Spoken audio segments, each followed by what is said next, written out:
Pleased to ask Mira Caulfield to speak to us because she has a direct and personal interest in this and has constantly pushed the ERG to ensure that we had a decent answer on the Republic Northern Ireland issue. Maria.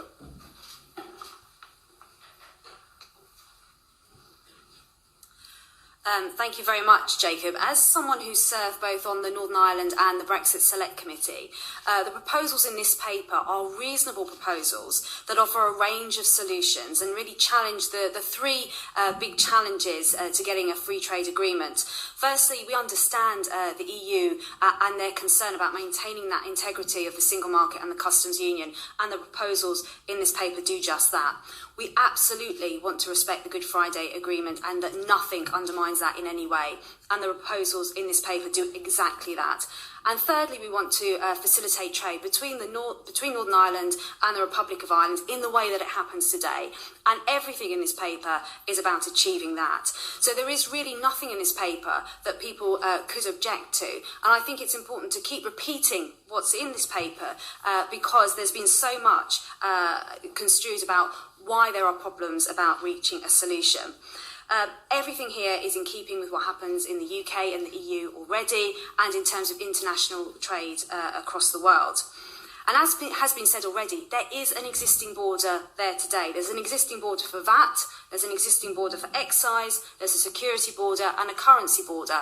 And all of those are managed in a way without any infrastructure on the current border itself. And our aim in this paper is, while there will need to be new checks brought in to ensure the integrity of the single market and customs union, there is no need for any new additional checks on that border at all.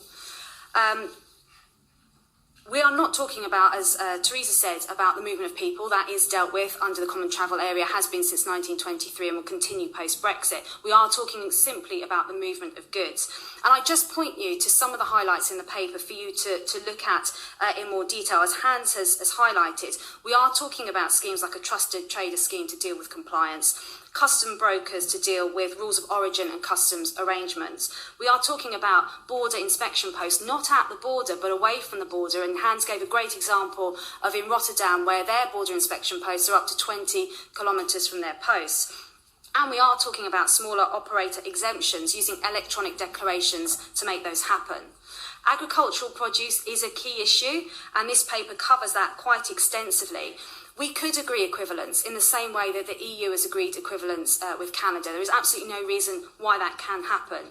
And we can use the current system of common biosecurity zones in order to maintain animal security across the island of Ireland, and that could continue. All of these solutions in this paper are reasonable solutions and are already in existence, so could be scaled up pretty quickly. And from my time on the select committees, what I heard time and time again from expert evidence is if there's a political will, these measures can be introduced relatively quickly and relatively easily.